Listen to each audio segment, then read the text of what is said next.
ชวนมันต้นนะเฮ็ดช่างเอากูใหญ่ก็เฮ็ดช่างรับให้ซื้อว้าเราบ่สบายเนาะขอบใจอายหลายๆเด้อที่ฝากเงินมาให้ขอให้อายเพิ่นมีสุขภาพแข็งแรงสาธุโอเคไปเฮ็ดเวียกนี่ได้มื้อเท่าไรบัดเนี่ยมื้อนึงเขาจ้างนี่มื้อเส้น5เจ้าไปเฮ็ดเวียกจักมื้อเจ้าจึงได้ล้านหนึงอ่ะ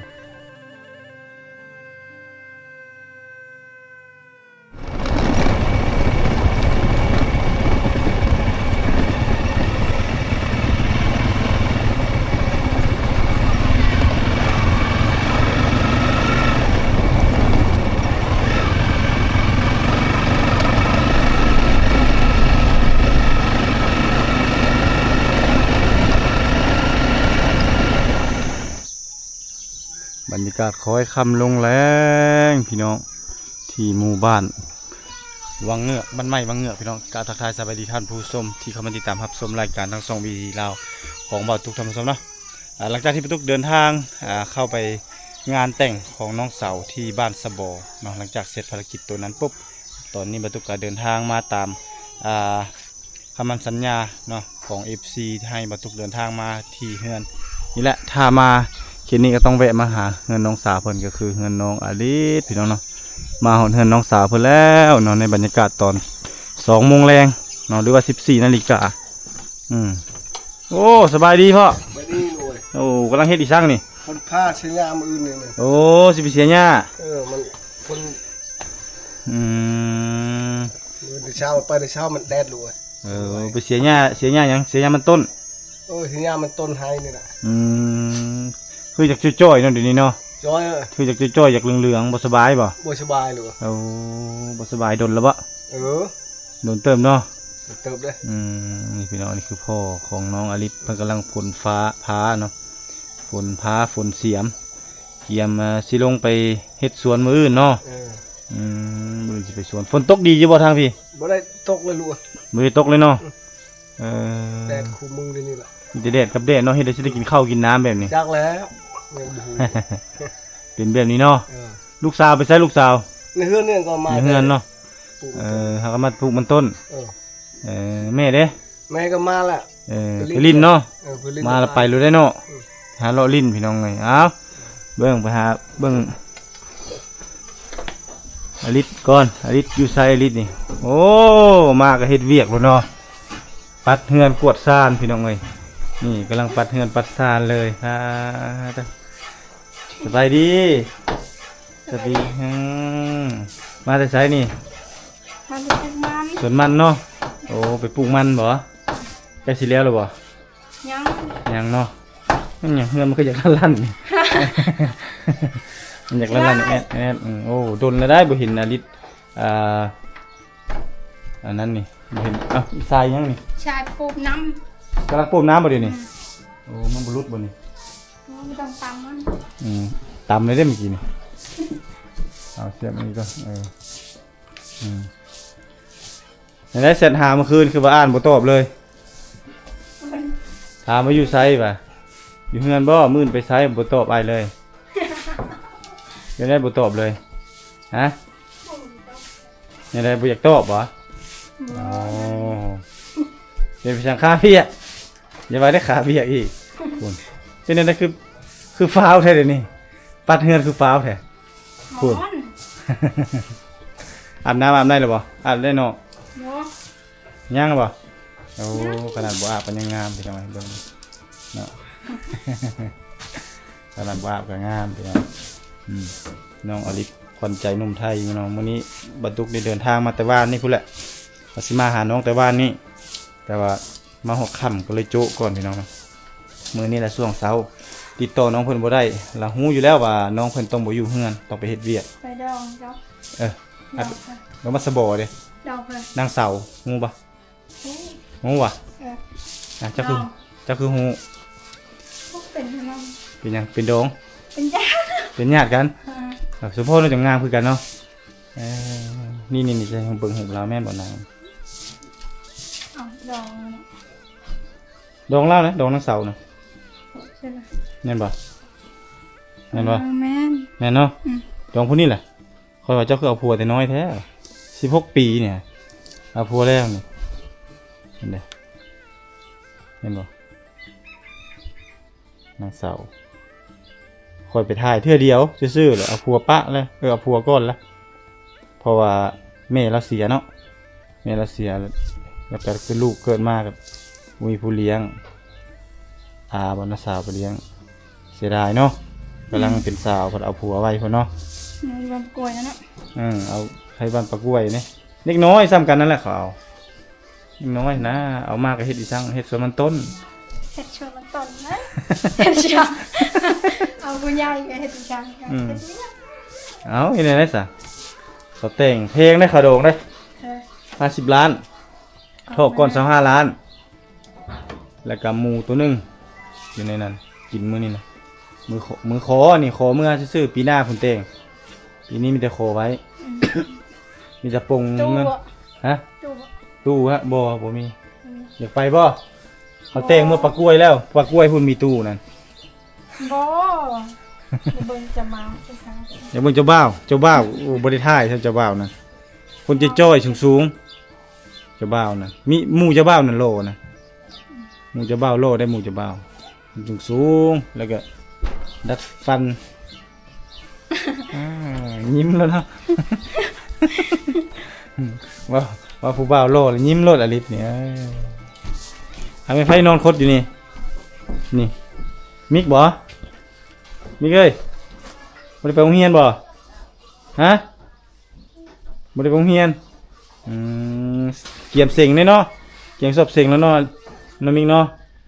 ใกล้สิเสียงแล้วพี่น้องเนาะกำลังคนครัวบทเรียนบ่ได้เฮียนมื้อนี้เนาะเพราะว่าเพิ่นเกียมสอบเสียงเลยโอ้คักเนาะอันนี้มันยังบ่ทันได้นำเข้าปลูกข้าวเด้นี่เพิ่นสานอันนี้ไว้ล่ะตัวนี้ไว้ใส่ข้าวเด้พี่น้องเนาะ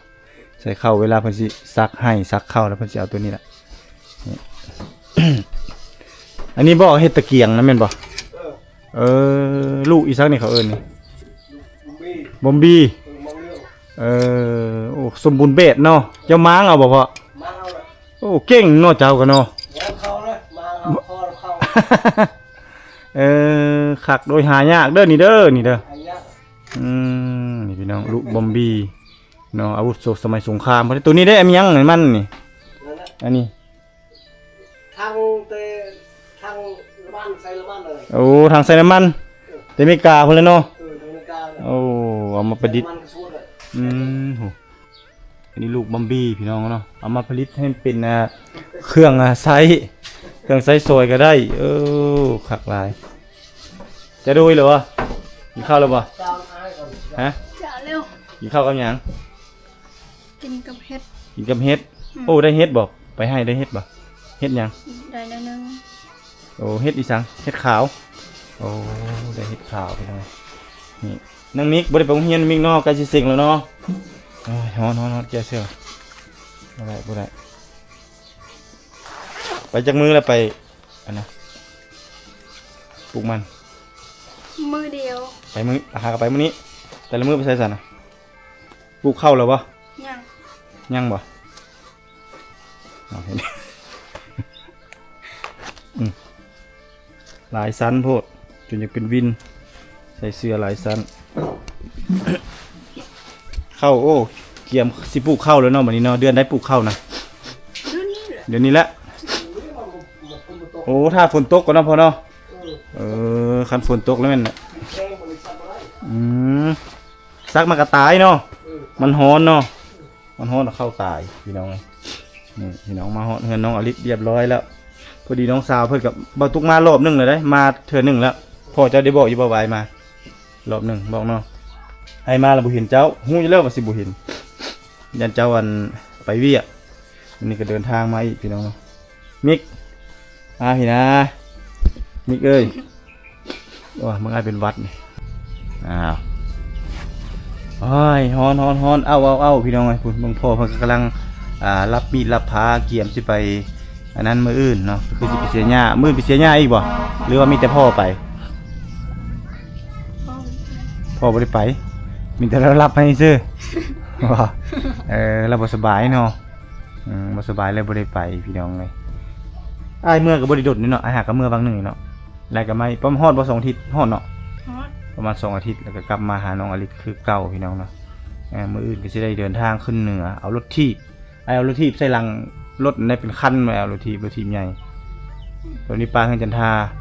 สิเอาไปมอบให้เขาอยู่โรงเรียนโบนแหละน้ำจลาพุ่นแหละสิเป็นน้ำจลามี FC ฝากรถทีบมาให้อายก็ได้เอารถทีบใส่รถจักร ลุงพุงควา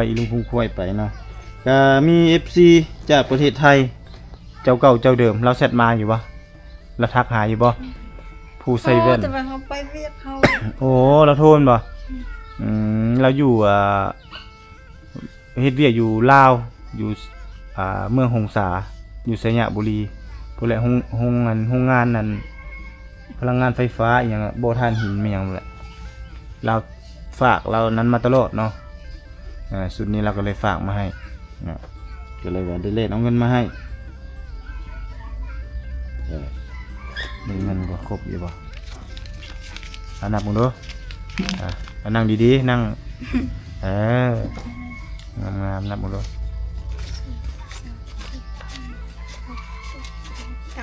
900,000บ่โอ้บ่ฮอดเนาะติดหนี้เด้อ ติดหนี้เด้อ100,000เด้อ โดย ดูเอาเหยาะไปซื้อฝากมาให้1 ล้านกีบเนาะสุดนี้ก็1 ล้านเอามาให้สุดก่อนหมดแล้วบ่ ฮะ หมดแล้วบ่มาให้สุดก่อนนั่น ยังยังยังเก็บรักษาอยู่เนาะอันนี้ไอ้บอกมาสุดนี้นี่ใครๆเนี่ยเล่นหน้าก็เริ่มบ่มีแป้วบ่มีแมงแล้วเด้บ่มีสิวเลยได้ใส่อีหยัง ใช่พร ใส่พรอันนี้มันเซาแหละใส่พรจะไปใส่เด้อครีมเวียดเด้อมันบ่ดีครีมเวียดนั่นมันราคาถูกแล้วก็แถมบ่ดีแล้วก็หน้าเจ้ามันสิเสียเนี่ยมันนี่ให้ใส่แต่พรมันนี่หน้าเริ่มขาวเริ่มงามคือเก่าแล้วพี่น้องเนาะนี่แหละขอบใจลาเบิ่งขอบใจอ้ายเพิ่นนี่เพิ่นเอาเงินมาให้ เพิ่นฝากเงินมาให้เพิ่น ขอบใจอายหลายๆเด้อที่ฝากเงินมาให้ ขอให้อายเพิ่นมีสุขภาพแข็งแรงสาธุ โอเคเนี่ยมีเงินจำนวน1 ล้านกีบเอามามอบให้น้องเพิ่นอีกแล้วเนาะก็น้องอลิศโชคดีตลอดเนาะถูกเลขตลอดพี่น้องเอ้ยบ่ตุกก็นำเอาเงินมามอบให้น้องตลอดก็ดีใจเดินทางมาทุกครั้งก็มีคนเอ็นดูสงสารน้องเนาะเพราะว่าเราฝากมาถามว่าเดือนใดจะสิลงปลูกข้าวอายก็เลยว่าเดือนนี้แหละเราสิลงปลูกเราก็เลยว่าฝากเงินมาให้เพื่ออยากให้น้องนี่ เอาไปใช้จ่ายตอนลงเฮ็ดเวียกเฮ็ดงานเนาะหรือว่าอยากซื้อหยังก็แล้วแต่เจ้าเนาะเป็นกำลังใจเล็กๆน้อยๆจากผู้ใหญ่ใจบุญฝั่งไทยเนาะที่เพิ่นฝากมาให้เนาะถือว่า FC ของน้องอลิศนี่ยังหนาแน่นคือเก่าพี่น้องเนาะนับตั้งแต่บรรทุกมาถ่ายทำอิฐจนถึงปัจจุบันก็ยังมีคนเป็นห่วงเป็นใยฝากเงินฝากคำมาให้อยู่อย่างบ่ขาดสายไปง่ายๆซะเนาะถือว่าอลิศนี่ก็โชคดีได้เป็นยังไงรู้สึกโชคดีอยู่ติมีคนหักแพงไปนี่ตลอด โชคดีเนี่ย โชคดีบ่ถ้าสมมุติคือไปเฮ็ดเวียกนี่ได้มื้อเท่าใดบัดนี้มื้อหนึงเขาจ้างนี่ มื้อ1,500 1,500 เจ้าไปเฮ็ดเวียกจักมื้อเจ้าจึงได้ล้านหนึงเหรอ ฮอดแล้วสาวมือพุ่นแหละ 20มื้อบ่เพื่อสิอันวิทย์มื้อหนึงก็บ่แฮงเนาะแต่เช้าจนค่ำมันบ่เฮ็ดเวียก โดย เพื่อจะได้แลกกับเงิน1,500,000เนาะ1,500,000ก็บ่หลายพี่น้องตกอยู่ประมาณวันหนึง200 กว่าบาทประมาณนี้แหละประมาณ200 กว่าบาทในจำนวน 150,000 กีบแต่นี่เฮาได้มาแบบบ่ได้ลงออกเงินที่แห้งหยังเนาะแต่ว่าด้วยความตั้งใจเนาะเพิ่นก็เฮ็ดเวียกมีเงินเดือนกินคือกันแต่ว่าเพิ่นก็ยังบิแบ่งเงินส่วนนี้มาให้น้องเนาะน้องก็รักษาน้ำใจเพิ่นเนาะเพิ่นโทรมาบ่เพิ่นแชทมาบ่นั่นนี่ก็ต้องได้ตอบเพิ่นเนาะแล้วก็ต้องได้แชทไปหาเพิ่นเด้อบอกเพิ่นเด้อว่าอันขอบบุญขอบคุณหลายๆเด้อสำหรับเงินที่โอนมาให้ไอ้ตุกเราเอามาให้เลยเด้อแล้วก็ขอให้อ้ายสุขภาพเข้มแข็งแข็งแรงปราศจากโรคภัยไข้เจ็บจะเจ็บจะจนแล้วก็แล้วบอกเพิ่นเด้อบ่แม่นได้ละลาเด้เอาไปไผป่นหยังขึ้นมามื้อนี้ดอกจกจั่วแม่บ่บ้านชวนโอ้ท้องใหญ่แล้วเนาะมื้อนี้เนาะใกล้เลยเนาะเดือนใดเดือนคองนี่ฮู้อยู่บ่บ่ฮู้เลย จักเดือนแล้วโอ้8 เดือนแล้ว เดือนหน้ากับเดือนคองแล้วเนาะโอ้เฮ็ดเวียกตลอดเนาะเฮ็ดตั้งแต่มือถือผ้าจนมือเกิดพุ่นแล้วเนาะมันจังอกมันจังได้ลูกง่ายเด้จังม่อนเนาะลีเนาะ จับเงินขึ้นมาเนี่ยอาสิถ่ายให้กันเจ้าของเงินเพิ่นเฮ็ดเพิ่นเบิ่งบ่อายได้เอามามอบให้แล้วสินะเพิ่นอายเพิ่นบ่เห็นบ่รับรู้แล้วเพิ่นสิเว้าได้นั่นล่ะถึงละยิ้มหน่อยแม่ไปจังเนาะอย่าเฝ้า1 2อีก1อะไร1 2 3มีหยัง แล้วนะวะ บ่ได้ซ้ำหุ่มนี่อย่าแนมไปหานางมิกนะแนมไปหานางมิกก็หัวแหละไม่อันนี้มานึงโอเคดีงามแล้วนี่จะละนี่เด้งามแล้วโอเคเราจะได้ส่งให้เพื่อนเบิ่งเป็นหลักฐานได้เนาะเอาสำหรับภารกิจของบตุกเดินทางมาหาน้องสาวเพิ่นเนาะก็ถือว่าสำเร็จเสร็จสิ้นเนาะจำนวนเงินถือว่าบตุกเฮ็ด